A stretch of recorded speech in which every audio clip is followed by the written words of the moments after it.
Okay. Good evening, everyone. Welcome to OSF Education. Standard 10th अपना Gujarat board उसका science का हमने इसके पहले जैसे डिस्कस किया सेम वही है। अब थोड़ा सा प्रेजेंटेटिव वे में हम आगे बढ़ेंगे। सेक्शन है 24 मार्क्स, सेक्शन बी 18 मार्क्स, सी 18 और डी 20 मार्क्स। ओके, डायरेक्ट आ जाते हैं अपने सबसे पहले इस स्लाइड पर। Chapter 1 chemical reaction and equation. Chemical reaction and equation की अगर हम बात करें तो उसमें इंपॉर्टेंट क्या चीज़ है, कितने मार्क्स में आ सकता है ये चैप्टर। ओके, तो ये 2 और 3 मार्क्स में जनरली ये वाला चैप्टर आता है।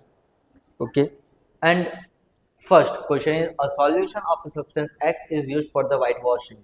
Name the substance X and write its formula.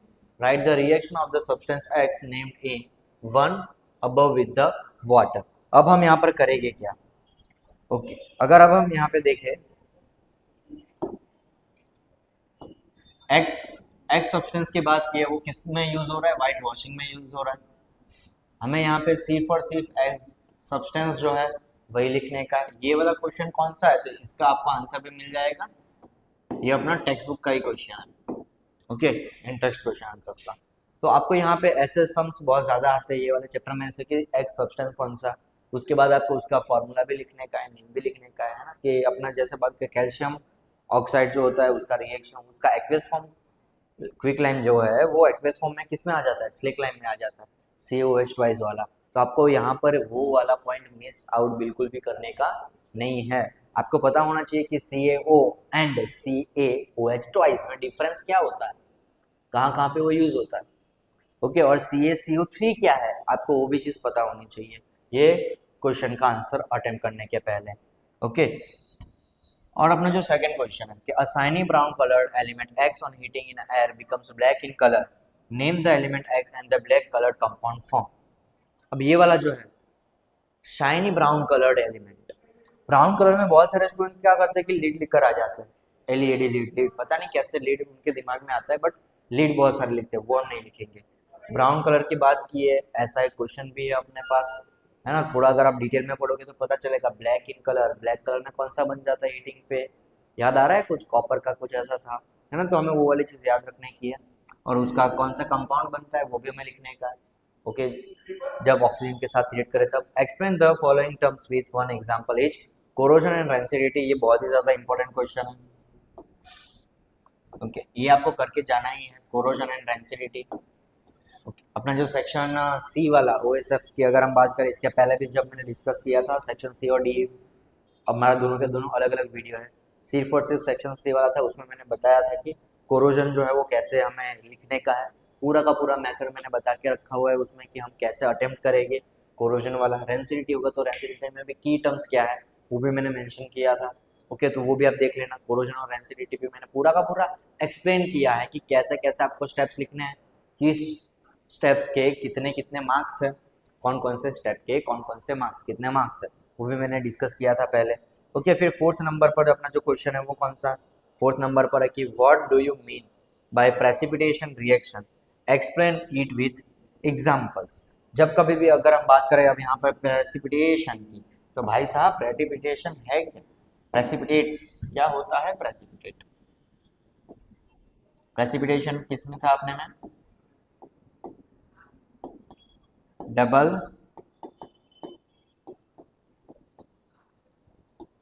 Displacement reaction वाला जो टॉपिक है उसमें प्रेसिपिटेट है। BaSO4 का प्रेसिपिटेट बनता है। ओके, व्हाइट कलर का सब्सटेंस बनता है जो इनसॉल्युबल होता है इन वाटर। यहाँ पर हमें वो वाला लिखने का है। फोर्थ नंबर पर है what do you mean by precipitation reaction, explain with examples. इसके अलावा भी जो इंपॉर्टेंट थे ये चैप्टर के, वो ऑलरेडी मैंने बताए हुए हैं। कहाँ पर बताया? सेक्शन सी वाला जो वीडियो हमने अलग से बनाया था उसमें।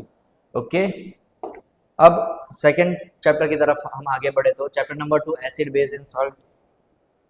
एसिड बेस सॉल्ट की बात करें तो ये वाले चैप्टर में question 1 mark, 2 mark and 4 mark के क्वेश्चंस बनते हैं। हमने देखा था सेक्शन डी वाला जो पूरा का पूरा अपना एक वीडियो लेक्चर था उसमें कि question sorry chapter number second में से क्वेश्चंस आते हैं सेक्शन डी के अंदर। तो क्या है कि which gas is usually liberated when an acid react with a metal, illustrate with an example, how will you test for the presence of this gas. ये एक्टिविटी बेस्ड क्वेश्चन है। ये जो है ये कौन सा है, फर्स्ट नंबर वाला जो है ये एक्टिविटी करके आपको बताना पड़ेगा। क्यों आपको एक्टिविटी करनी है? बिकॉज यहाँ पे लिखा है हाउ विल यू टीच, है ना? कि आप कैसे पता लग कैसे लगाओगे आपकी ये वाला जो गैस है वो हाइड्रोजन गैस, हाइड्रोजन गैस वाला जो था अपना, ये वही क्वेश्चन है। सेकेंड है importance of pH in our day to day life. Importance of pH in our day to day life अपना एक आंसर था सेक्शन डी का, what is pH scale. Okay, what is pH scale and importance of pH in everyday life. Okay, उसमें मैंने explain किया था, मैंने explain कौन सा टॉपिक किया था, pH, what is pH scale, वो एक अलग आंसर है। दूसरा होता है importance of pH in everyday life, वो भी मैंने वीडियो में डिटेल में बताया था कि उसमें आप क्या क्या चीज़ें लिखोगे। Importance of pH in our day to day life, digestive system, आपको वो भी पता होगा, एचसीएल रिलीज करता है, एसिडिटी वाला टॉपिक है, एसिडिटी वाला भी आ सकता है 2 मार्क्स के अंदर, 2 मार्क्स में आए तो एसिडिटी आ सकता है, उसकी रेमेडीज क्या है वो 1 मार्क में भी एसिडिटी आ सकता है सिर्फ पूछने के लिए। ओके, और फिर 4 मार्क्स में अगर यही वाला क्वेश्चन है तो आप सिर्फ और सिर्फ एसिडिटी वाला पॉइंट नहीं बता सकते। हम ब्रश क्यों करते हैं? एसिडिक नेचर के कारण जो अपना स्ट्रॉन्गेस्ट बोन है, अपना ये जो टूथ एनिमल है, ओके एनिमल, वो अपना टूथ जो है टूथ वो डिके ना हो जाए उसके लिए हम लोग ब्रश करते हैं, बेसिक सब्सटेंस यूज करते हैं, तो वो वाला क्वेश्चन भी आ सकता है। Then expand chloro alkali process, write the uses of Cl2 and H2।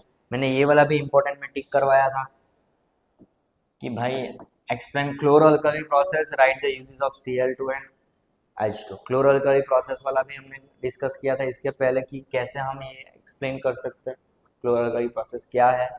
तो क्या है भाई क्लोरो अल्कली प्रोसेस? सबसे पहले आप लिखोगे उसका पूरा का पूरा, क्लोरो अल्कली प्रोसेस है क्या आपको पता है? बहुत बार बच्चे क्या करते हैं कि क्लोरो अल्कली प्रोसेस लिख के आंसर स्टार्ट कर देते हैं, बट हमें इसमें पता होना चाहिए NaOH। NaOH मतलब क्या? ये बेस है। ओके, तो यहाँ पर बात बेस की ही होती है, NaOH की ही ये वाली प्रोसेस में बात हो रही है। ओके, क्लोरो अल्कली प्रोसेस में से अल्कली, अल्कली का मतलब क्या? अल्कली का ही मतलब है भाई NaOH, क्लोर Cl2, और फिर बाकी का जो बचा है वो है H। ओके, तो मेन ये जो क्लोरो अल्कली प्रोसेस है वो किसके लिए है? वो है for the preparation of NaOH। तो ये वाला पॉइंट आपके दिमाग में होना चाहिए। क्लोरो अल्कली इसका नाम कैसे पड़ा? क्योंकि एक प्रोसेस करने पर, कौन सी प्रोसेस? ब्राइन सॉल्यूशन, आपको पता हो ब्राइन सॉल्यूशन का इलेक्ट्रोलाइसिस करने पर, ब्राइन सॉल्यूशन का इलेक्ट्रोलाइसिस करने पर हमको क्लोर और अल्कली मिलता है, क्लोर क्लोरीन गैस मिलता है और अल्कली मिलता है NaOH मिलता है।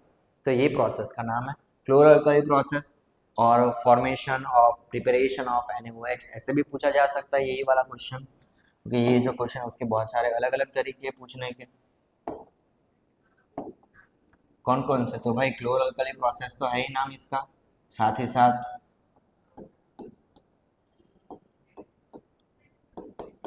Preparation of NaOH,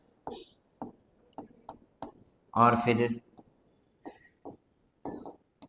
electrolysis of NaCl aqueous form में जब था वो, इसको ही हम क्या बोलते हैं? ब्राइन सॉल्यूशन बोलते हैं। तो आपको ऐसा भी लिख कर आ सकता है कि भाई क्या है ब्राइन सॉल्यूशन। ओके, तो आपको ये वाली चीज़ याद रखनी है, क्लोरो अल्कली प्रोसेस भी इंपॉर्टेंट है, इसमें डायग्राम भी आना चाहिए। ओके, डायग्राम इसमें 3 मार्क्स, अगर 2 मार्क्स 4 मार्क्स किसी में भी पूछा हो, 2 मार्क्स में पूछा होगा तो सिर्फ और सिर्फ यूजेस पूछे होंगे, या फिर ये प्रोसेस होती है उसका नाम क्या है उतना पूछा होगा। हमें क्या करने का है, अगर 4 मार्क्स में क्लोरो अल्कली प्रोसेस आ गया तो उस समय हम ध्यान क्या चीज़ें, कितनी चीज़ों पे हम ध्यान डालेंगे। देखो मैंने यहाँ पे 4 पॉइंट करके रखे, चारों के चार मैं आपको लिख कर बताता हूँ। सबसे इंपॉर्टेंट चीज़ है वो है इसमें डायग्राम। पुरानी बुक का डायग्राम आपको फॉलो नहीं करने का है, जो न्यू बुक है उसका ही डायग्राम फॉलो करने का है। पुरानी बुक मतलब वो गैस सिलेंडर जैसा सिलेंडर होता है वो वाला डायग्राम, वो नहीं करना है। वो टब वाला जो डायग्राम आपको अगर पता हो तो आप वो कर सकते हो यहाँ पर। ओके, डायग्राम इंपॉर्टेंट है। उसके बाद ब्राइन सॉल्यूशन वाला टर्म उसमें दिखना चाहिए कि इलेक्ट्रोलाइसिस उसका हो रहा है, तो इलेक्ट्रोलाइसिस वाला पॉइंट।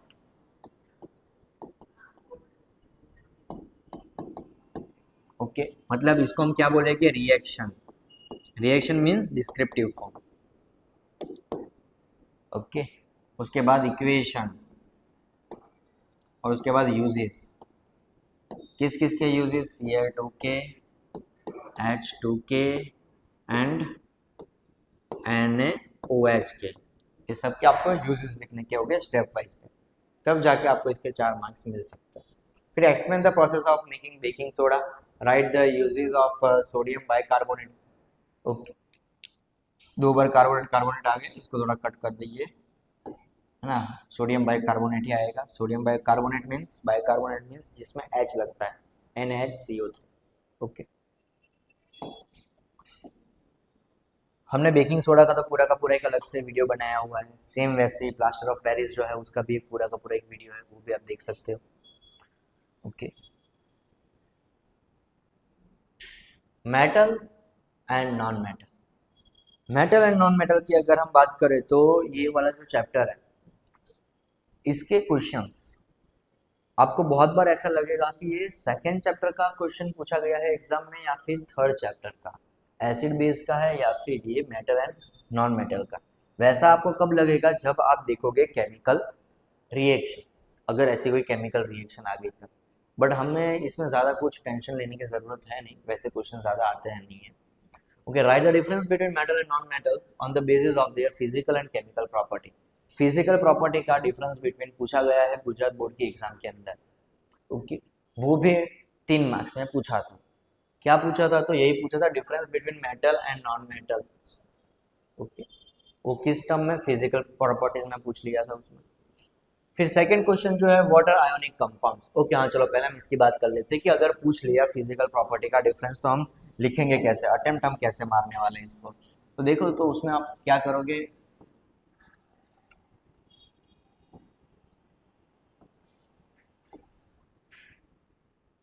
आपको मेटल एंड नॉन मेटल के लिए एक अलग से भाई थोड़ी,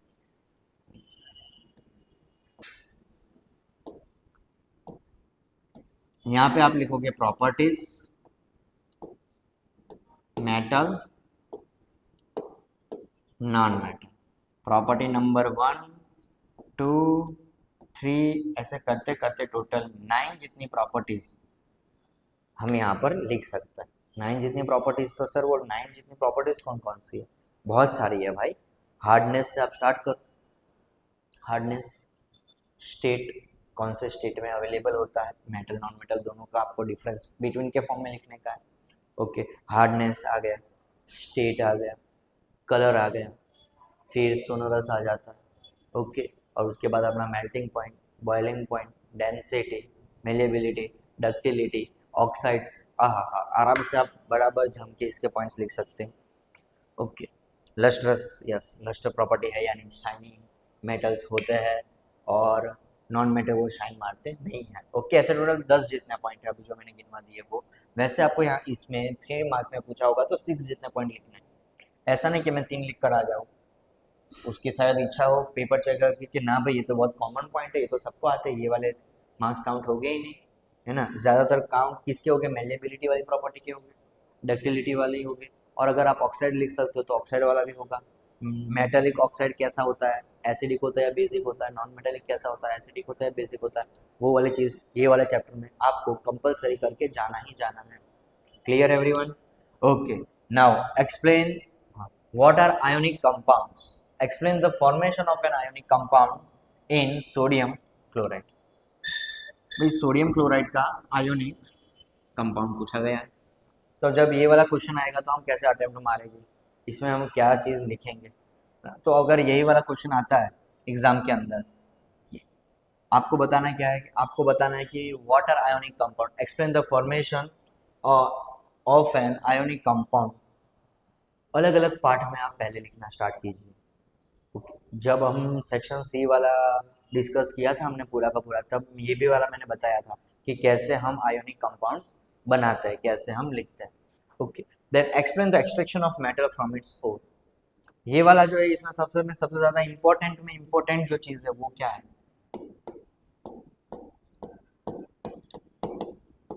roasting and calcination. C for carbonate. तो आपको याद रखने का ये कार्बोनेट ओर के लिए ही है, और जो रोस्टिंग है वो है सल्फाइड ओर के लिए। ओके, सल्फाइड ओर के लिए इक में बहुत ही ज्यादा एयर की जरूरत होती है। रोस्टिंग कैल्सिनेशन लिमिटेड एयर में हो जाती है। ओके, तो वो वाले आपको पॉइंट मेंशन करने के रहेगी इधर। Give the scientific reason aluminium with concentrated nitric acid does not produce hydrogen gas. आपको पता है नाइट्रिक एसिड के साथ हाइड्रोजन गैस कौन कौन से मेटल प्रोड्यूस करते हैं? है ना, दो जुड़वा भाई लोग हैं, एजेंट है, सीक्रेट एजेंट है वो दोनों के दोनों। कौन कौन से? Magnesium and manganese. Magnesium and manganese ये दो ऐसे एलिमेंट्स है, जब नाइट्रिक एसिड के साथ रिएक्ट करता है तो H2 गैस रिलीज करते हैं।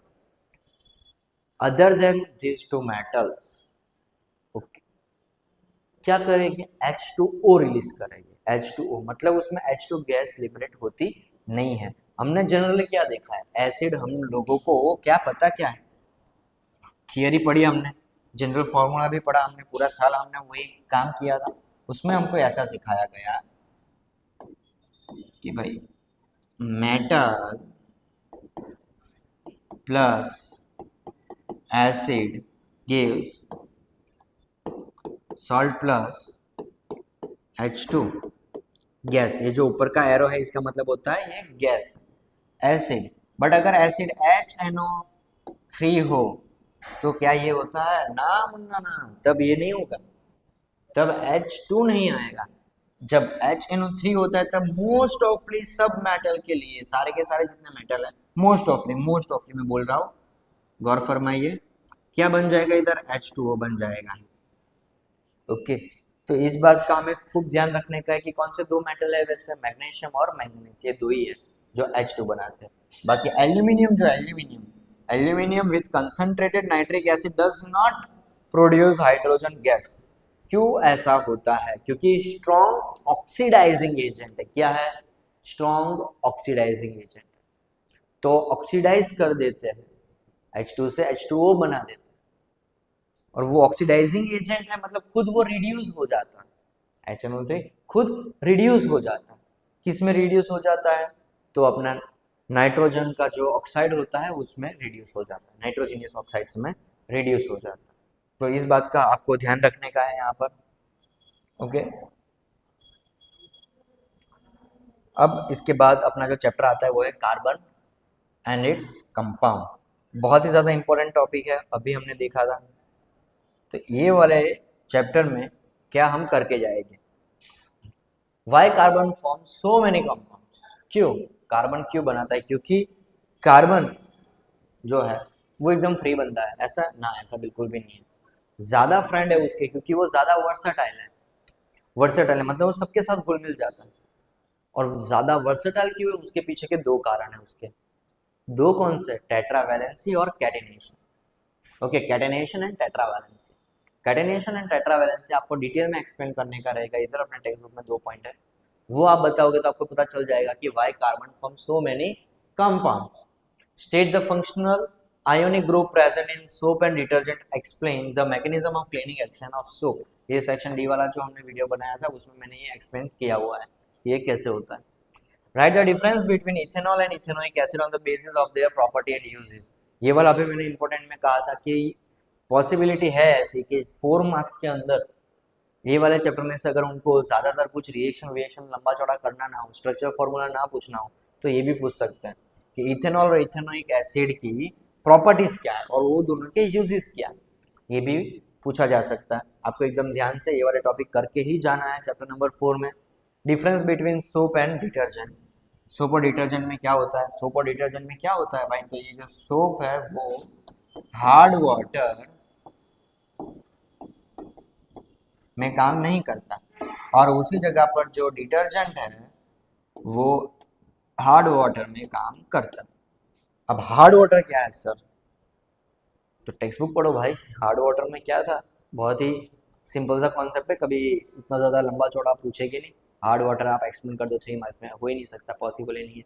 एक छोटी सी लाइन है अपने टेक्स्ट बुक के अंदर, मैग्नीशियम कैल्शियम के जो सॉल्ट्स होते हैं उसी को हार्ड वाटर कहते हैं। हार्ड वाटर होता क्या है बेसिकली, अगर मैं आपको बताऊँ तो अपने घर पे मान लो विंटर सीजन जब आती है, अगर गीज़र ना हो तो तपेली, हम क्या बोलते हैं कि हाँ एक बड़ी सी हो तपेली, उसके अंदर ही ना, मतलब मेरे घर पे ऐसा करते हैं मम्मी। मैं सुबह उठता हूँ, मैं बोलूँ कि मम्मी હવે પાણી ગરમ મૂકી દો, સ્કૂલે જવાનું છે, નહાવાનું છે, ઓકે તો મમ્મી પાણી ગરમ મૂકી દે એની અંદર એ તપેલીમાં, અને પછી મેં શું જોયું છે કે જે ડોલની અંદર મેં ભરું ને તપેલી, એ ડોલના એકદમ બોટમમાં વ્હાઈટ વ્હાઈટ વ્હાઈટ કલરની પોપડીઓ જામી ગઈ છે, તો એ પોપડી શેની હોય છે, એ જ હાર્ડ વોટર। એ શું છે હાર્ડ વોટર, જે હાર્ડ બનાવે છે, શું હાર્ડ બનાવે છે, મેગ્નેશિયમ અને કેલ્શિયમના સોલ્ટ। તો એના સોલ્ટ જ પ્રેઝન્ટ હોય છે વોટરની અંદર, મેગ્નેશિયમ કેલ્શિયમના, જે બનાવે છે વોટરને હાર્ડ વોટર। અને હાર્ડ વોટરમાં આપણે સાબુ ઘસીએ ઘસીએ ઘસીએ કોઈ ફરક પડવાનો નથી, એ પ્રોડ્યુસ કરશે સ્કમ, SCUM, સ્કમ સ્કમ।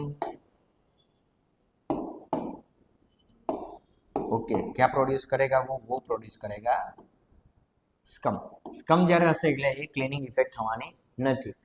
એના માટે જ આ વસ્તુથી બચવા માટે, સ્કમ ના બને, ઓકે, પાણી વેસ્ટ ના થાય, સાબુ વેસ્ટ ના થાય, એટલે યુઝ કરવામાં આવે છે ડિટર્જન્ટ। ડિટર્જન્ટનો જે મોલેક્યુલ હોય છે એ હેવી મોલેક્યુલ હોય છે, મીન્સ હાઈ મોલેક્યુલ હોય છે, જે હાર્ડ વોટરમાં પણ ઇઝીલી ક્લિનિંગ ઇફેક્ટ કરાવે છે।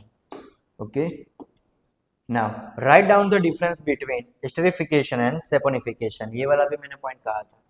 Okay, I told you earlier in our lectures that write down the difference between esterification and saponification। what is esterification, what is saponification, ये आपको देख लेना है, हमने इसके पहले डिस्कस किया हुआ था ये वाला टॉपिक। फिर आते हैं चैप्टर नंबर 5 पर, कि draw the diagram of the heart and explain its function of the heart, explain the function of heart, हमें हार्ट के फंक्शन एक्सप्लेन करने के हैं। फिर how does urine form in our body, how does urine form in our body, इसमें याद रखना body की बात की है, नेफ्रॉन, नेफ्रॉन ही आप लिख कर आओगे, है ना। बहुत सारे बच्चे क्या कर लेते हैं अभी, जैसे मैंने एक वीडियो में बताया था, क्या लिख कर आएंगे इधर नेफ्रॉन के बदले, न्यूरॉन लिख कर आ जाते हैं भाई, नर्व टिश्यू जो है वो लिख कर आ जाता है, नर्व सेल लिख कर आ जाते हैं, नर्व लिखना नहीं है इधर, न्यूरॉन को नर्व कहते हैं हम, है ना। वो पूरा का पूरा, आप एक काम करो, न्यूरॉन को थोड़ी देर साइड में रख दो, उसको नर्व याद रखो, नर्व। जो कंट्रोल कोऑर्डिनेशन चैप्टर में जो डायग्राम है ना पूरा न्यूरॉन वाला, वो न्यूरॉन नहीं है। अब कैसा याद रखना है आपको, वो है नर्व का, nerve tissue. Okay, nervous system में आता है नर्व टिश्यू, नेफ्रॉन में PH आता है, ध्यान देना, ये एग्जाम के टाइम पे भूल मत जाना। ओके, फिर difference between aerobic and anaerobic respiration, ये वाला भी मैंने बोला था, वो पता है ना त्रिशूल वाला आंसर की हमने जो बात की थी, 3 पाथवेज डिफरेंट डिफरेंट, तो वो पाथवे में कौन कौन से है, तो वो वही तो है भाई, एरोबिक एंड एनारोबिक रेस्पिरेशन वाला, उसका पूरा का पूरा आपको डिफरेंस बिटवीन यहाँ पे बताने का रहेगा। फिर आता है what are the processes by which food and water are transported in plant, explain the process. वो 2 प्रोसेस का नाम क्या है, उसका नाम है transpiration and translocation. Okay, and what are the steps involved in the photosynthesis, ये वाला भी आपको याद रखने का कि कौन कौन से स्टेप्स है इन्वॉल्व, कौन से होते हैं। अपने टेक्स्ट बुक के अंदर 3 पॉइंट के फॉर्म में दिया हुआ है कि 3 कौन कौन से स्टेप्स है। सनलाइट आ रही है प्लांट पर, है ना, और वो प्लांट जो है वो क्या लेता है, कार्बन डाइऑक्साइड और वाटर लेता है। सनलाइट आकर क्या करेगा, क्लोरोफिल पे पड़ेगी तो ब्रेक डाउन करने की प्रोसेस स्टार्ट हो जाती है उसमें। ओके, तो जो 3 पॉइंट है अपने टेक्स्ट बुक वाले, वो याद रखने के आपको, वो बिल्कुल भी आपको भूलना नहीं है। ओके, और यहाँ पे आ गया क्वेश्चन, एक्सप्लेन नेफ्रॉन, नेफ्रॉन का आपको पूरा का पूरा स्ट्रक्चर एक्सप्लेन करने का है, उसका फंक्शन क्या है वो आपको एक्सप्लेन करने का है, कि the filtrating unit of kidney is nephron. यहाँ से आप अपना आंसर स्टार्ट करोगे, द फिल्ट्रेशन यूनिट, फिल्ट्रेशन करने वाली जो यूनिट है इज, वो क्या है, नेफ्रॉन। ओके, नेफ्रॉन को आप रखोगे डबल इन्वर्टेड कॉमा में, फिल्ट्रेशन को भी आप रखोगे डबल इन्वर्टेड कॉमा में। पेपर चेकर को बहुत ज़्यादा इजीली पता चल जाए कि हाँ इस लड़के को या फिर लड़की को, जो भी बंदा बंदी है, उसको आता है ये वाला answer. Explain the process of digestion in animals. Digestion animals मतलब ये ह्यूमन बींग की बात कर रहे हैं। जैसे कि मैंने एक्सप्लेन किया था फर्स्ट सेकंड थर्ड स्टेज, वैसे 3 अलग अलग स्टेज में आपको याद रखने का है, तो आप इजीली उसको स्टेप बाय स्टेप लिख भी पाओगे, है ना। तो ये बात आपको भूलने की नहीं है। फिर आता है कंट्रोल एंड कोऑर्डिनेशन। वाह हा हा, मेरा फेवरेट जो चैप्टर है वो यही है, क्योंकि हर साल बच्चे पूछते हैं कि सर इसमें हम क्या पढ़ें। पढ़ने का क्या है, how do neurons transfer the signal from one part of the body to the another part. Okay, what is tropism, explain all the tropism. Tropism आपको पता होगा, फोटोट्रॉपिज्म, जियोट्रॉपिज्म, है ना, केमोट्रॉपिज्म, हाइड्रोट्रॉपिज्म, आपको ये सारे के सारे एक्सप्लेन करने के। और उसमें भी कैसा आता है, पॉजिटिव नेगेटिव ट्रॉपिज्म आता है, ऊपर वाला, नीचे वाला, आगे वाला, पीछे वाला, हर टाइप का जो ट्रॉपिज्म है, हर एक की आपको डिटेल यहाँ पे कंप्लीटली देने की रहेगी। Describe the human brain with its different parts. Different part की बात की है, आप सबसे पहले इसमें स्ट्रक्चर बनाओगे। स्ट्रक्चर बनाने में बहुत सारे बच्चे बोलते हैं कि सर यार वो तो आता ही नहीं है हमें, स्ट्रक्चर हम बनाएंगे कैसे। तो देखो भाई, स्ट्रक्चर का क्या है काम, बहुत ही ज़्यादा इजी है। ओके, इजी, सर इजी कहाँ से, इतना तो हमें टफ लग रहा है। भाई टफ नहीं है, उतना भी कुछ ज़्यादा टफ नहीं है, है ना। आपको याद क्या रखना है कि बहुत सारे बच्चे लोग क्या करते हैं कि ब्रेन को ऐसे बनाते हैं, और सॉरी ऐसे ही डायरेक्ट बना देते हैं। आपको ऐसे नहीं बनाना है। ब्रेन के जो पार्ट है वो पूरा ओवल शेप नहीं है, अपना जो ब्रेन है वो ओवल शेप में नहीं आता। आपको याद रखने का है, स्पाइनल कॉर्ड भी आता है उसमें, वो बहुत सारे स्टूडेंट लोग मिस कर देते हैं। तो आपको स्पाइनल कॉर्ड नहीं बोलना है। और मैं सबसे पहला काम जो करता हूँ वो मैं करता हूँ पिट्यूटरी ग्लैंड बनाने का। आपने कहीं पे कुछ ऐसा देखा होगा ना ब्रेन में, ये मिडल वाला जो पोर्शन है, यहाँ से आपको भी स्टार्ट करने का है।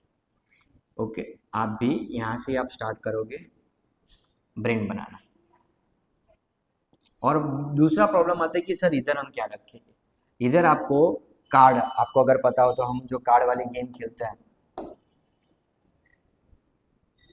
એમાં આપણે ફલ્લી આવે છે, તેવી જ આપણે અહીંયા એક ફલ્લી બનાવવાની હોય છે।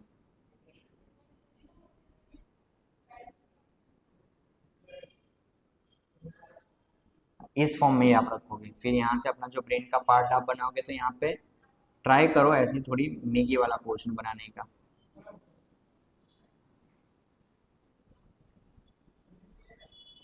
मैं क्या कर रहा हूँ, मैं बस यहाँ से ऐसे झाड़ बना रहा हूँ, ऐसे दो डिजाइन ही पाड़ रहा हूँ मैं, है ना। अगर ऐसे ही आप अपना अप्रोच रखोगे एकदम सिंपल वे में, तो पॉसिबिलिटी है कि आपका जो डायग्राम है वो उसको अच्छा भी लगे।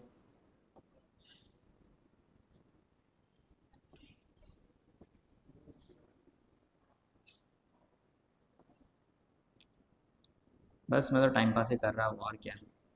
आपको भी बस वही करना है।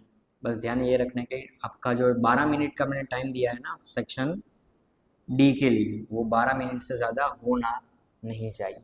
12 मिनट के अंदर ही आपको ये सब करने का। ओके, डायग्राम में बने उतना कम टाइम देने का है आपको। Okay, clear everyone.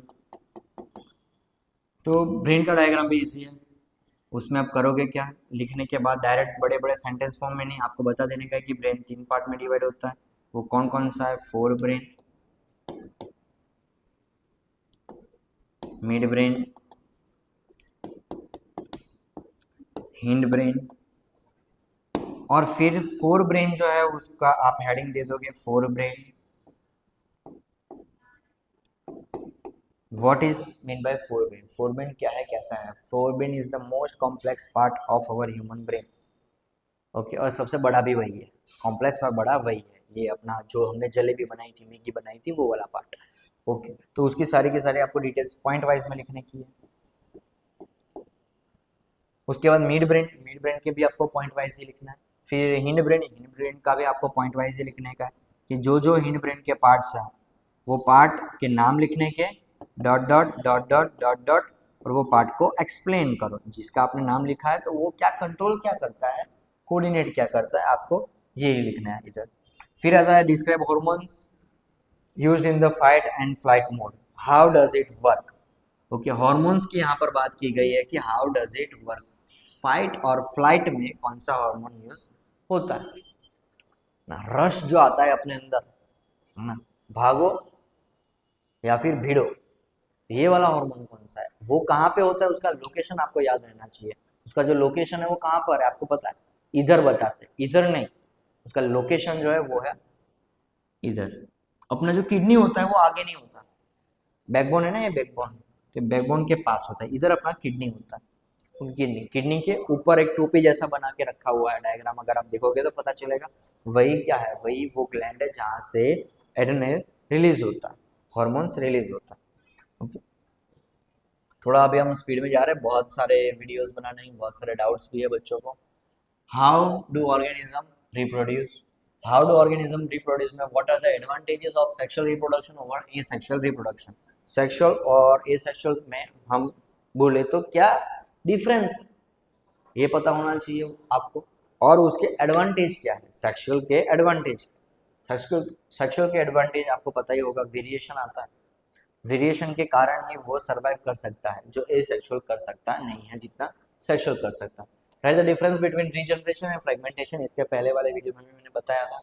Explain menstruation, menstruation भी यार इंपॉर्टेंट है, फीमेल रिप्रोडक्टिव सिस्टम वाला जो आंसर है उसके साथ साथ आपको ये वाला भी कर ही लेना है, मेंस्ट्रुएशन क्या है। Name the sexually transmitted diseases, sexually transmitted disease STDs, okay 2 marks में आ सकता है। What is pollination, difference between self pollination and cross pollination. Self pollination का मतलब क्या होता है कि एक प्लांट जो है उसके अंदर ही प्लांट का मेल रिप्रोडक्टिव और फीमेल रिप्रोडक्टिव दोनों के दोनों प्रेजेंट होते हैं, मतलब एंथर और स्टिग्मा दोनों एक ही प्लांट के अंदर है, क्योंकि स्टिग्मा और एंथर जो था वो एक ही प्लांट के अंदर है। एंथर क्या था, मेल रिप्रोडक्टिव ऑर्गन किसका, फ्लावर का। स्टिग्मा क्या था, फीमेल रिप्रोडक्टिव ऑर्गन किसका, फ्लावर का। और एक ही फ्लावर के अंदर ये दोनों के दोनों आते हैं, और वो एक ही फ्लावर अपने अंदर ही करता है, एक ही टाइप का फ्लावर जो है वो सेल्फ पोलिनेशन, उसको हम क्या बोलेंगे, self pollination. Cross pollination, cross pollination मतलब एक फ्लावर से दूसरे फ्लावर तक पोलन ग्रेन्स जा रहे हैं, उसको हम बोलते हैं क्रॉस पोलिनेशन। और उसके कौन कौन से मीडियम है, मतलब कौन उसको लेके जाता है, कैरियर क्या क्या है वो भी आपको बताने का है। Expand spore formation, spore formation के साथ और एक भी है, वो भी मैं आपको बता देता हूँ, ऑलरेडी वीडियोस में मैं बता चुका हूँ, बट फिर भी कौन सा है इसके साथ प्लस दूसरा आप करोगे वो है, मतलब स्पोर फॉर्मेशन छोड़ो, पूरा का पूरा जो 6 टाइप्स है ना, इसके टोटल 6 डिफरेंट डिफरेंट टाइप्स आपको कर ही लेना है, कर ही लेने का ये। Explain all the method of contraceptives, contraceptive वाली भी हमने बात की थी, वो भी हमने किया था। फिर आता है अपना चैप्टर नंबर 8 हेरिडिटी। हेरिडिटी ज़्यादा कुछ इतना खास है नहीं, 1 मार्क में आता है, बट फिर भी अगर उनको 1 मार्क से हट के कुछ और पूछ लेना हो 3-4 मार्क्स में, तो ज़्यादातर वो कैसे पूछेंगे, कॉम्प्रहेंशन टाइप में भी पूछ सकते हैं। यू नो ना, कॉम्प्रहेंशन इंग्लिश में आता था कि पूरा का पूरा पैराग्राफ रीड किया, उसको समझा और फिर आंसर दिया, सेम वैसे कॉम्प्रहेंशन टाइप में भी ये वाले चैप्टर में से क्वेश्चंस बन सकते हैं, अगर उनको बनाना हो तो। मैं बोल रहा हूँ बन सकते हैं, ऐसा नहीं कि पेपर में छपा ही होगा, छपा होगा तो फिर बहुत अच्छा, सर ने बोला था कॉम्प्रहेंशन टाइप में और पेपर में आ भी गए। Why does Mendel choose a pea plant for his experiment, pea plant ही क्यों, बाकी सब क्यों नहीं, उसके भी अलग अलग कारण जो थे वो क्या थे। भाई वैरायटी इसमें अच्छी खासी आ जाती है अपने पास, जो विजिबल होती है आराम से, उगने में ज़्यादा देर नहीं लगती है ना। इसका जो जर्मिनेशन पीरियड है वो भी बहुत अच्छा पीरियड है, जैसे कि साइंटिस्ट ऑब्जर्व कर सके वो चीज़ों को। डिफ्रेंशिएटेड है इसके शेप्स भी, व्रिंकल्ड राउंड शेप की अगर हम बात करें वो वाले point. Okay, who was the first scientist to conduct systematic experiment for the study of heredity. भाई ऊपर ही हमने देखा, मेंडल, ये सबसे पहला आदमी था जिसने मैथमेटिक्स डाला बायोलॉजी के अंदर। रेशियो वाला पोर्शन अगर आपको पता हो तो, टॉलनेस शॉर्टनेस, जो रेशियो वाला आया वो लाने वाले जो आदमी थे वही थे मैंने। A cross between tall and short pea plant resulted into being tall. Which trait is tallness? Tallness कौन सा है भाई? तो tallness वाला ये TT है, ये dominant trait है और ये recessive trait है। Both pea plant in the parent generation for Mendel experiment were pure for expression of the trait. Okay, pure plant ही उसने सिलेक्ट किए थे। क्यों उसने प्योर ही सिलेक्ट किए? प्योर मतलब क्या, इम्प्योर मतलब क्या, ये बहुत इंपॉर्टेंट चीज़ है।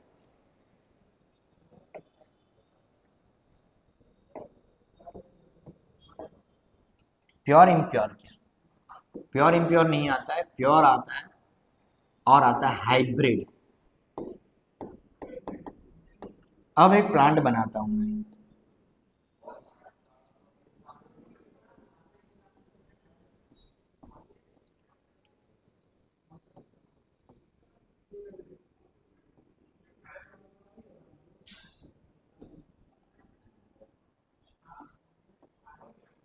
टॉल लग रहा है, तो ये क्या प्योर है या इम्प्योर है? हम ऐसे देख के नहीं बता पाएंगे कि प्योर है या इम्प्योर। ये जो टॉल है इसके पीछे दो कारण भी हो सकते हैं, या तो इसके पास ट्रेट है टी टी और capital T small T, because of this trait. कौन सी ट्रेट? ये जो कैपिटल टी है, कैपिटल टी है, ये कौन सी है? डोमिनेंट है, डोमिनेंट है। और ये जो स्मॉल टी है ये कौन सी है? रिसेसिव है। रिसेसिव है उसका मतलब वो दब चुकी है ट्रेट। मतलब ये जो प्लांट खड़ा हुआ उसमें किसकी ट्रेट आई? टॉलनेस की ट्रेट आई है, डोमिनेंट ट्रेट आई है, तो वो टॉल ही बनेगा। हम वो बता नहीं सकते। तो अगर एक्सपेरिमेंट कंडक्ट करना है तो हमें क्या लेना पड़ेगा? प्योर ट्रेट ही लेनी पड़ेगी। अगर हम हाइब्रिड लेंगे तो जो रिजल्ट है वो सही नहीं आ सकते।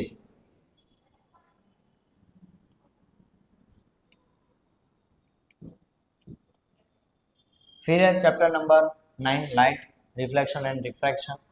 What is refraction? What are the laws of refraction? Okay, reflection का भी यही टॉपिक है। ओके, रिफ्लेक्शन की हम बात करेंगे, उसमें रिफ्लेक्शन का भी हम देखेंगे। यहाँ पे लॉज ऑफ रिफ्लेक्शन में कौन सा? Snell's law. Sir Snell's law क्या है?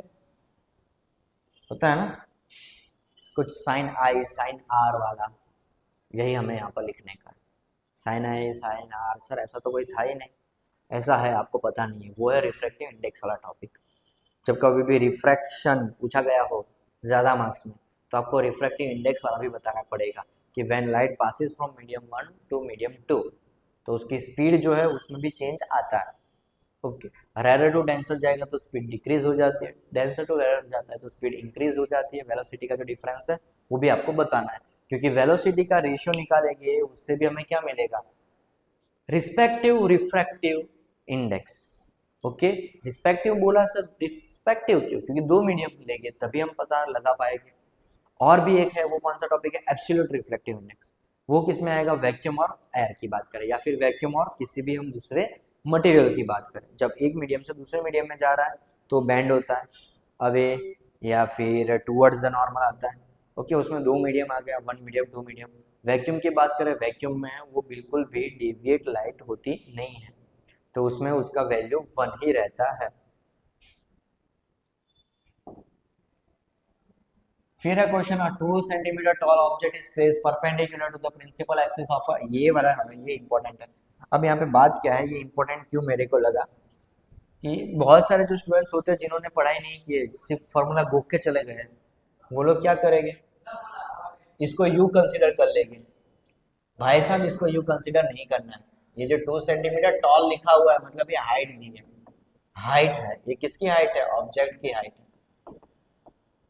Place perpendicular to the principal axis of a convex lens. और मैंने ये भी बताया था अपने एक वीडियो में, ये भी डिस्कशन हो चुका था, कॉन्वेक्स हो या कॉनकेव हो तो क्या करेंगे। ओके, कॉन्वेक्स, कॉन्वेक्स है ना एक्स। अब यही एक्स को थोड़ा रोटेट कर दो तो क्या बन जाएगा? प्लस बन जाएगा। फिर चाहे भले मिरर हो या लेंस हो, कुछ भी हो, हमें नहीं देखने का है, सिर्फ नाम हमें पता चला कॉन्वेक्स, उसका मतलब क्या है? इसकी जो फोकल लेंथ है, फोकल लेंथ वो कैसी होगी? प्लस होगी। कॉन्वेक्स नाम आए तो आपको याद रखना ही है, फोकल लेंथ क्या होगी? प्लस होगी। तो ये जो 10 सेंटीमीटर, ये कितना है? F is equal two plus 10 centimetre. The distance of the object from the lens is 15 centimetre. Distance of the object, अब यहाँ पर आया u, और u ऑलवेज रहता है नेगेटिव। ओके, ऑलवेज आएगा नेगेटिव। यू की हमें बात याद रखनी की कि यू जो है, यू कैसा है? तो भाई यू ऑलवेज, ऑलवेज यू आएगा नेगेटिव, ऑलवेज नेगेटिव ही रहने वाला है। Find the nature, position and size of the image, also find its magnification. अब यहाँ पे बहुत बार गलती ये बच्चे कर देते, वो क्या करते कि एम फाइंड आउट करके छोड़ देते हैं। नहीं, एम और हमें एच डैश दोनों का दोनों हमें फाइंड आउट करने का है। और सबसे पहली बात यहाँ पे क्या दिया हुआ है, लेंस है। लेंस फॉर्मूला क्या होती है, 1/f is equal to 1/v minus 1/u। Okay, तो यही फॉर्मूला हमें फॉलो करने की है, इसके बाद ही आप आगे बढ़ो। बहुत बार स्टूडेंट मिस्टेक क्या करते हैं कि डायरेक्ट फॉर्मूला लिखने जाते हैं और कुछ ऐसा गड़बड़ी कर देते हैं।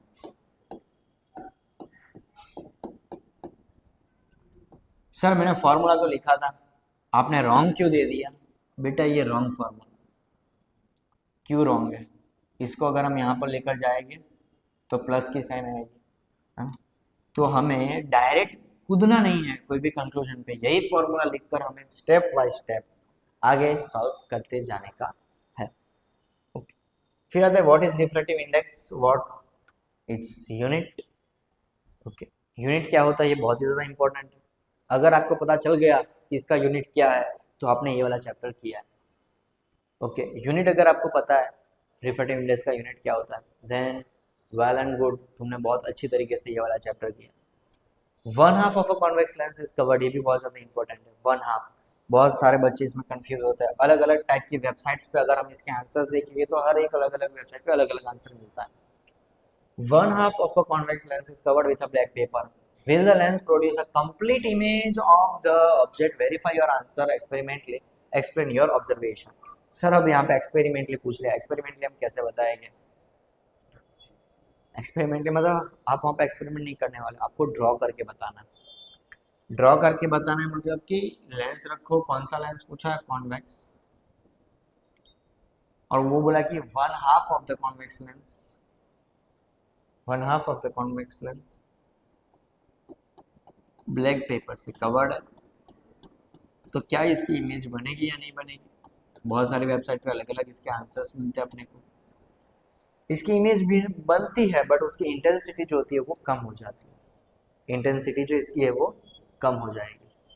ओके, अगर मानो ये वाला कॉन्वेक्स लेंस हमने रखा है और मेरा ऑब्जेक्ट इन्फिनिटी पर है, देखो 2 पॉइंट मर्ज हो गए, इधर इमेज तो बनी ही रही है मेरी। इंटेंसिटी वाला मैंने पॉइंट क्यों लाया, मैं क्यों ला कर रखा इधर इंटेंसिटी वाला? देखो अब यहाँ से तो जाएगी ही नहीं आगे, इधर रुक गई लाइन। अगर ये कॉन्सेप्ट नहीं होता, मानो कि यहाँ पर कवर हमने किया ही नहीं है, तो ज्यादा रेज आती, तो फिर ज्यादा रेज आती और इंटेंसिटी अच्छी खासी होती। बट अगर हम यहाँ पर कवर कर देते हैं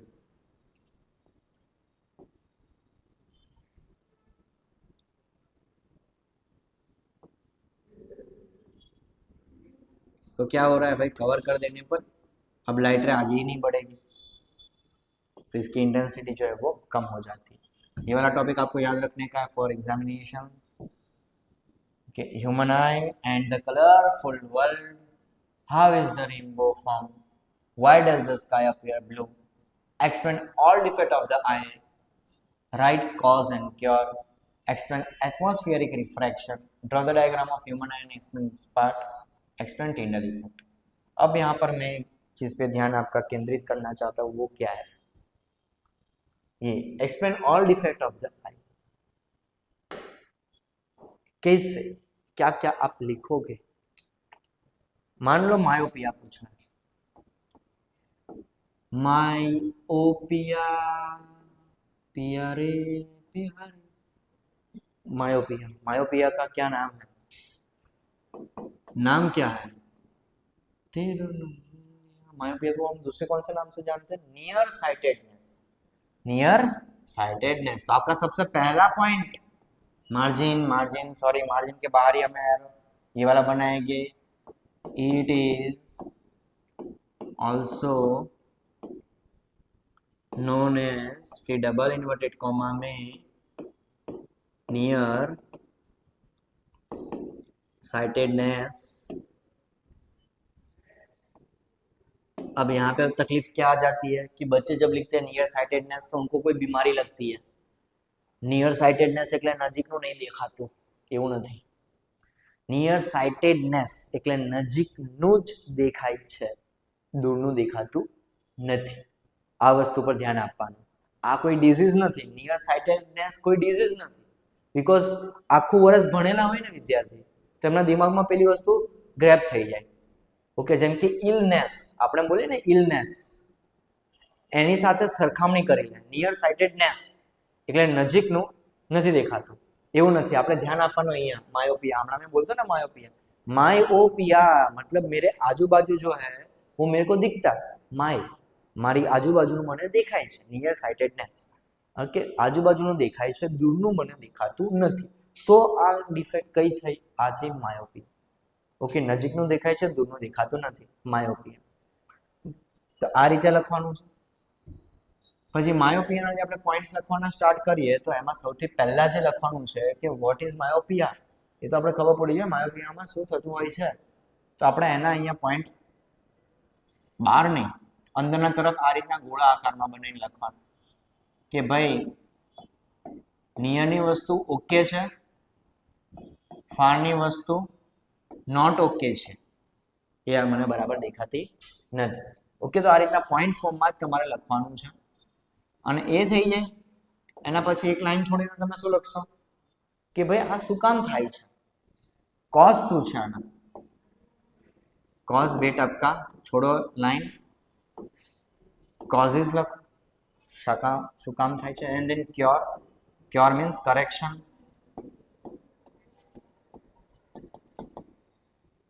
કરેક્શન માટે આપણે કયા કરેક્ટિવ લેન્સ યુઝ કરશું એ, અને એના સાથે સાથે 4 માર્ક્સમાં પૂછેલું તો 3 ટાઈપના ડાયાગ્રામ આવે છે. માયોપિક આઈનો ડાયાગ્રામ, નોર્મલ આઈનો ડાયાગ્રામ અને એના પછી કરેક્ટેડ. ઓકે, કરેક્શન વાળો છે, કરેક્શન વાળો ડાયાગ્રામ. આ આપણે યાદ રાખવાનું છે. અને માયોપિયા છે તો કરેક્શનમાં શું આવશે? કોન કેવ કે વેક્સ? કોન કેવ. ओके, कौन केव. ओके, और फिर आगे बढ़ते हैं इलेक्ट्रिसिटी पे. Electricity, right the difference between series and parallel combination. बहुत ही ज्यादा इंपॉर्टेंट है. और ये वाले चैप्टर में सबसे ज्यादा चीज जो इंपॉर्टेंट है वो इसके न्यूमेरिकल्स. 22 જેટલા ન્યુમેરિકલ આના તમારે કરવાના. કેટલા? 22. હવે તમને લાગશે સર તમે 20 ની બોલ્યા, 25 ની બોલ્યા, 22 બોલ્યા, કેમ કે આંકડો બહુ જ સુપર છે. એકવાર તમે કાઉન્ટ કરજો, તમને એવું લાગશે કે આ 22 જેટલા ક્વેશ્ચન આપણે કર્યા હોય તો ઇલેક્ટ્રિસિટી આપણેથી થઈ જાય. Okay, 22 question. અને આ જે ક્વેશ્ચન્સ કયા છે 22 વાળા એ પણ આપણે જોશું આગળ. Right the difference between series and parallel combination. An electric refrigerator rated 400 watt operate 8 hours પર ડે. આ વાળો પણ આપણે ક્વેશ્ચન છે ટેક્સ્ટબુકની અંદર જ. Explain Ohm's law, derive its equation. Derive its ઇક્વેશનમાં બહુ બધા સ્ટુડન્ટ્સ મિસ્ટેક કરે છે. શું કરે છે કે ઓહ્મ્સ લોની ડેફિનેશન એનું આખું સ્ટેટમેન્ટ લખે, પછી ડાયરેક્ટ લખી નાખે છે કે V is equal to IR. આવું તમે ડાયરેક્ટ લખશો તો નહીં ચાલે, તમારે પહેલા બતાવવું પડશે V is directly proportional with I. પછી V આ હટાવીએ તો બ્રેકેટમાં આવે છે કોન્સ્ટન્ટ, જે આપણને ખબર નથી. પછી આ કોન્સ્ટન્ટનું નામ શું આપવામાં આવે છે?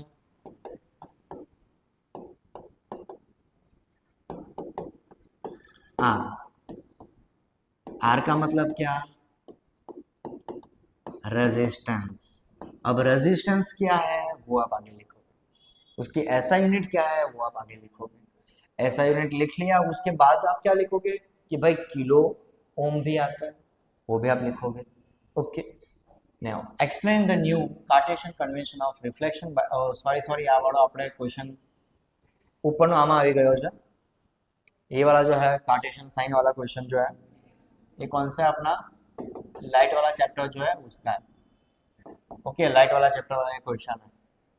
Answer the following question. What is circuit diagram? Circuit diagram क्या है? Draw label diagram of electric circuit comprising a battery, electric bulb, ammeter, plug key. Show the direction of conventional electric current. Conventional electric current की अगर हम बात करें तो conventional electric current कौन सा है? Positive to negative, positive terminal of battery टू नेगेटिव टर्मिनल ऑफ बैटरी. वायर में जो करंट जा रहा है उसको कन्वेंशनल बोलते हैं. हकीकत में जो करंट होता है वो कहाँ से जाता है, किससे जाता है, कौन लेके जाता है? वो लेके जाता है इलेक्ट्रॉन. और इलेक्ट्रॉन ट्रैवल करते हैं from negative to positive. But हमने अपनी कन्वीनियंसी के लिए पॉजिटिव टू नेगेटिव रखा है, क्योंकि तो आपको डायरेक्शन भी बनाना है। मतलब in short what is circuit diagram, explain करो। Okay, close circuit, open circuit आपको एक्सप्लेन करने का और एक ड्रॉ करके बताना है कि कैसा होता है हकीकत में। ओके, फिर आता है chapter number 12, magnetic effect of electric current. बहुत ही ज़्यादा इंपॉर्टेंट टॉपिक है ये। किस हिसाब से इंपॉर्टेंट है भाई, तो 4 मार्क्स के लिए ये बहुत ही ज़्यादा इंपॉर्टेंट है। What are magnetic field lines, 2 marks में आ सकता है। Explain the characteristic of magnetic field lines, 4 point है उसके, वो भी आप देख लेना कौन कौन सा है। North pole, south pole, magnetic field lines की अगर बात करें तो पोल्स पर बहुत ही ज़्यादा पास होती है तो स्ट्रेंथ होती है, ज़्यादा होती है। पोल से दूर जाता है तो कम होता जाता है, डिस्टेंस बढ़ता है फील्ड लाइंस का, तो फिर अब जो इफेक्ट है फील्ड लाइंस की, मैग्नेटिक फील्ड, वो भी कम होती जाती है, इफेक्ट भी कम होती है, वो वाला पॉइंट। डायरेक्शन क्या है, नॉर्थ टू साउथ है। इनसाइड द सोलेनॉइड, इनसाइड में कैसा आएगा सोलेनॉइड की अगर बात करें तो साउथ टू नॉर्थ। याद रखना ये वाली बात, पैरेलल होते हैं अंदर। बाहर कैसे होता है, कर्व्ड पाथ में होते हैं बाहर। ओके, कौन बाहर कर्व्ड पाथ में, कौन parallel, field lines. Okay, magnetic field lines solenoid के अंदर साउथ टू नॉर्थ पैरेलल आता है, फिर कर्व्ड पाथ में बन जाता है। याद रखने का है वो वाला पॉइंट भी। फिर how can we find the direction of the magnetic field lines. अब यहां पर स्ट्रेट कंडक्टर हुआ, क्या हुआ, स्ट्रेट कंडक्टर, तो राइट हैंड थंब रूल। अगर सर्कुलर लूप है तो कौन सा, सर्कुलर लूप में सेंटर में से जो फील्ड लाइन जाती है उसकी डायरेक्शन हमें पता कैसे चलेगी। तो टेक्स्ट बुक आप जब खोल के देखोगे ना, सर्कुलर लूप वाला जो टॉपिक है, वो पूरा टॉपिक कंप्लीट होने के बाद ब्लू कलर की लाइन है, उसके नीचे एकदम छोटे से राइटिंग में एस्टिक मार्क करके लिखा हुआ है मैक्सवेल्स कॉर्कस्क्रू रूल। स्क्रू खबर है अपना, स्क्रू फिट करिए, ऐसे जा रहा है ना फील्ड लाइंस अंदर की तरफ है। स्क्रू अब मैं निकाल रहा हूँ, राइट हैंड थंब रूल ही है ये, बट अब सर्कुलर लूप में ऐसे डायरेक्शन है, लूप में डायरेक्शन, ये लूप था उसमें डायरेक्शन ये वाली है। तो उसमें जो करंट है, सॉरी मैग्नेटिक फील्ड लाइन है, सेंटर से जो आती है वो बाहर की तरफ आ रही है। और अगर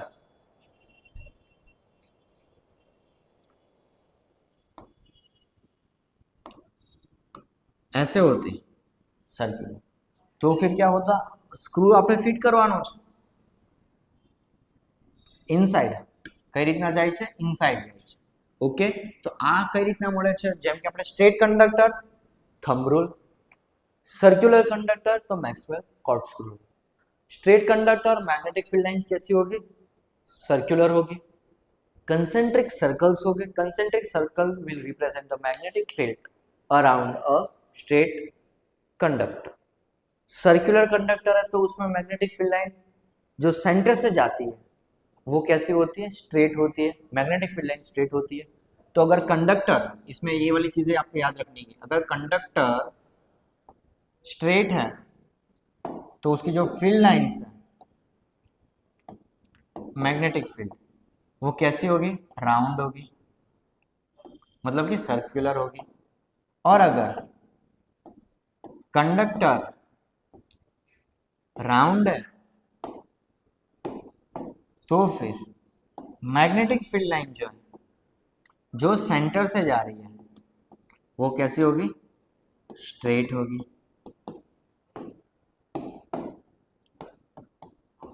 ओके, ये वाले पॉइंट आपको याद रखने के। Explain Fleming left hand rule.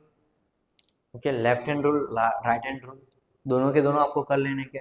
Explain the short circuit and overloading electric, हाँ एक्सप्लेन डोमेस्टिक सर्किट है और ये वाला दोनों के दोनों सेम है ना, अलग अलग है।